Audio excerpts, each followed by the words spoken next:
গেল বছর টি-20 বিশ্বকাপে মেচমার্শ বলেছিলেন কাম অন বাংলাদেশ। সমীকরণটা ছিল বাংলাদেশ জিতলেই জিতে যাবে অস্ট্রেলিয়া। বছর ঘুরতে এবার টাইগাররা বলছে কাম অন শ্রীলঙ্কা। আফগানদের বিপক্ষে লঙ্কানদের জয়ই পরে বাংলাদেশকে বিনা হিসেবে সুপার ফোরে পৌঁছে দিতে। আর যদি তা না হয় তখনই আপনি হয়তো বলবেন, ইস, যদি 22 বলে 47-এ থাকা তামিম 50-র পথে এতটা স্লো না হতেন, জাকের আলী বড় শট খেলতে চাইতেন, শেষ 11 বলে বাংলাদেশ যদি 5টা ডট না খেলে রানটাকে আর একটু বাড়িয়ে নিত, শেষ ওভারে যদি 2টা ছক্কা হজম না করতো, বাংলাদেশ কি লিখবে আরও একটা আফসোসের গল্প? নাকি যেমনভাবে ঘরের বাইরে আফগানদের বিপক্ষে এসেছে টি-20তে প্রথম জয়, তেমন করেই নতুন দিনের শুরুয়াত হবে?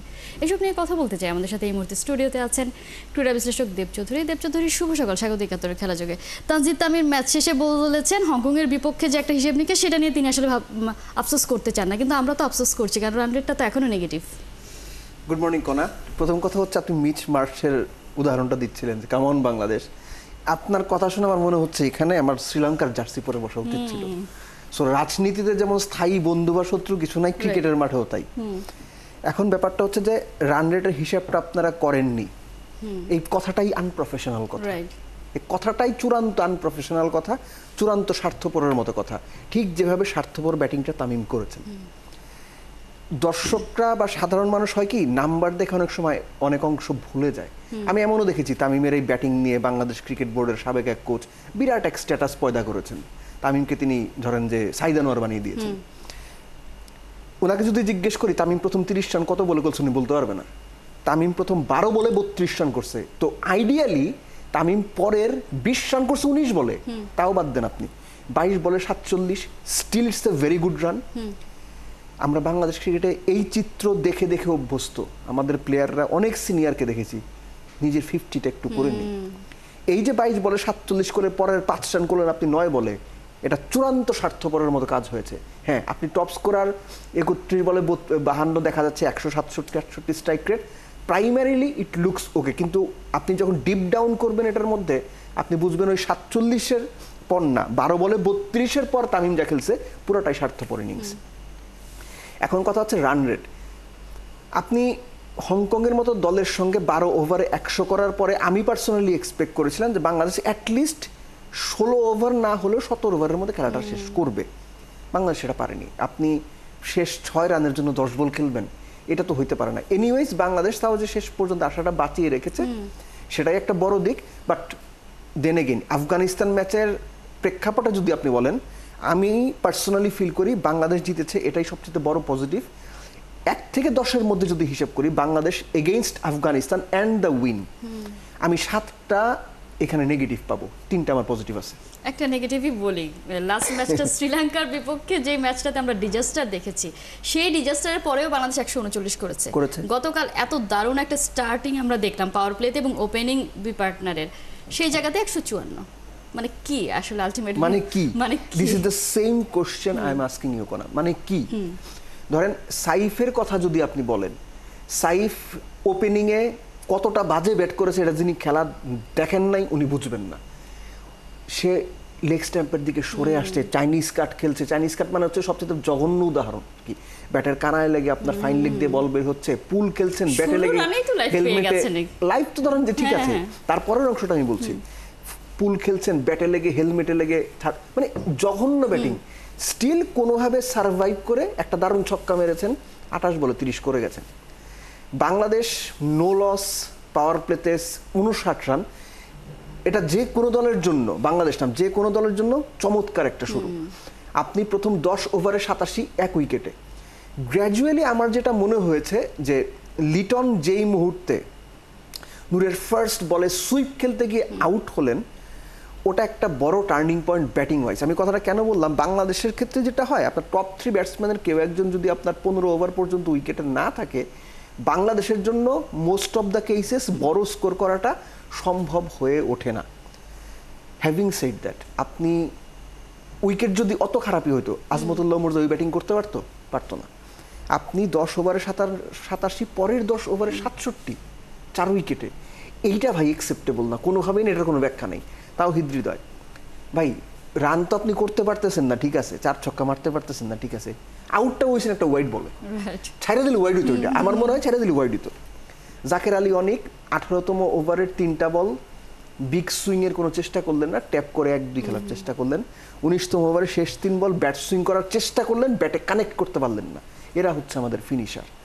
এবং এদের যে টাইমিং এবং প্রসেস আপনি খেয়াল করে দেখেন, আমার কাছে যে ব্যাপারটা সবচেয়ে অ্যালার্মিং হয়, একজন ক্রিকেটারের ব্যাটে বলে একদিন খুব খারাপ দিন যাইতে পারে, এটা কোনো ইস্যুই না।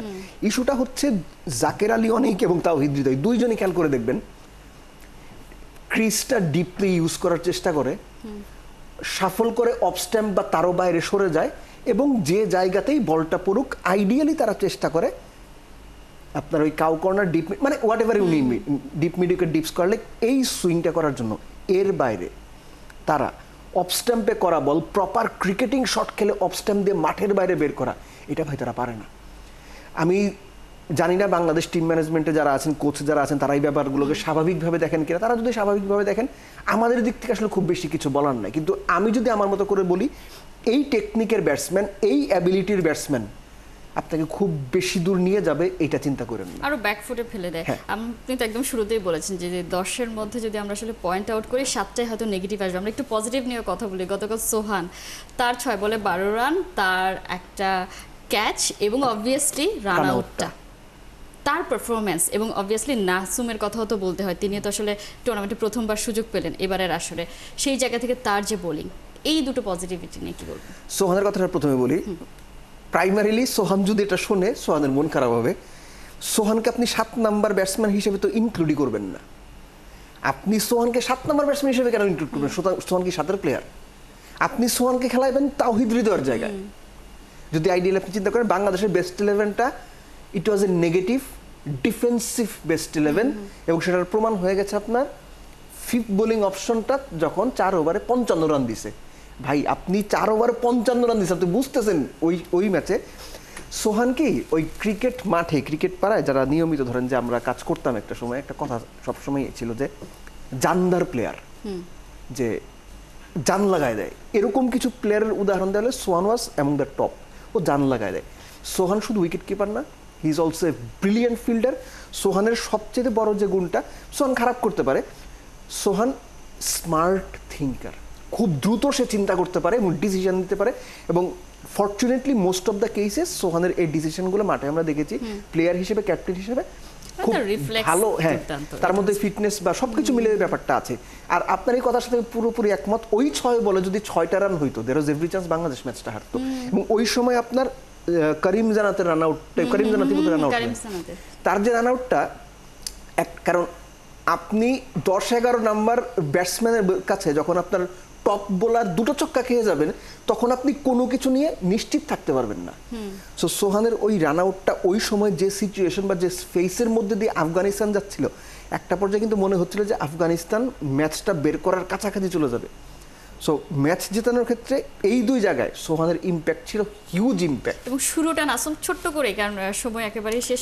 প্রথম বলে উইকেট পাওয়া যে কোনো অপোনেন্টের জন্যই টাফ, এবং নাসুম যে পরিস্থিতির মধ্য দিয়ে গিয়ে এশিয়া কাপে জয়েন করেছেন বা গিয়েছেন, যে তার পারিবারিক একটা বিষয় নিয়ে যে ঘটনাটা ঘটলো, নাসুমের মাইন্ড সেট আপ ঠিক রেখে এইরকম একটা পারফরমেন্স দেওয়া খুব দরকার ছিল। বাট রিশাদও এই দিন ভালো বল করছে নাসুমের সাথে সাথে। এই দুজন অ্যাকচুয়ালি নায়ক, মূল নায়ক। এরপর বাদ বাকি সবাই পার্শ্ব নায়ক। কিন্তু আপনি যদি মোটা দাগে হিসাব করেন, ভিলেনের সংখ্যাই বেশি পাবেন নিঃসন্দেহে। কারণ আমরা তো হচ্ছে এই যে শুরুই করলাম, বাংলাদেশ জিতেছে, আমরা তো অনেক পজিটিভিটি নিয়ে শুরু করতে পারতাম, আমরা কিন্তু সেই সাহসটা করিনি। কারণ আমরা শঙ্কা তো সব জায়গাতেই থাকে। শেষ ম্যাচে তো বাংলাদেশের আসলে তাকিয়ে থাকতে হবে, মানে তারা, আমরা দর্শকের ভূমিকায় আছে। আপনি কোল্ড ড্রিঙ্কস বা জুস নিয়ে টিভির সামনে বসে খেলা দেখবেন, that is the only thing you will do, the players. নিশ্চয়ই। তারপরেও জয়টা অনেক বড় ব্যাপার, যেটা বাংলাদেশ আসলে দরকার ছিল। অনেক সমীকরণ আমরা মেলাচ্ছিলাম, কিন্তু না জিতলে আসলে কোনো সমীকরণই কাজ করতো না। সেই সুযোগটা বাংলাদেশ অ্যাটলিস্ট করে দিয়েছে, এবং শ্রীলঙ্কার দিকে আমরা তাকিয়ে আছি। এই প্রেসারে আফগানিস্তান শ্রীলঙ্কার সঙ্গে হেরে যাইতেও পারে, কারণ প্রেসার কিন্তু পুরোটাই তাদের উপরে এখন। সো এই জিনিসটা অ্যাবজর্ব করা আফগানিস্তানের জন্য পারবে না সেটা না, but things are going to be very interesting. শ্রীলঙ্কার অ্যাটাকও মানে যথেষ্ট ভালো। সো আমার মনে হয় যে Sri Lanka have a very good chance এই পার্টিকুলার মানে ম্যাচটাতে। এখনো যে দেখা যায়, আপনি যেটা শুরুতেই বলেছিলেন, শত্রু বন্ধুর তো আসলে কোনো ইয়ে নেই। শ্রীলঙ্কা আসলে কি করে সেটা আসলে দেখা যাক। তারাও তো আসলে টেনশনে আছে, কেউই তো কনফার্ম না। গ্রুপ অফ ডেথের খেলা এবং খুবই ইন্টারেস্টিং এই গ্রুপটার খেলা, সেটাই আমরা এনজয় করছি। ফাইনালি আসলে আমরা একটা ম্যাচ এনজয় করেছি এবারের এশিয়া কাপে, সেটা আসলে আমরা করতেই চাই এবং বাংলাদেশ সুপার 4-এ যাবে সেই প্রত্যাশাই রাখতে চাই। দেবজ্যোতি, অসংখ্য ধন্যবাদ।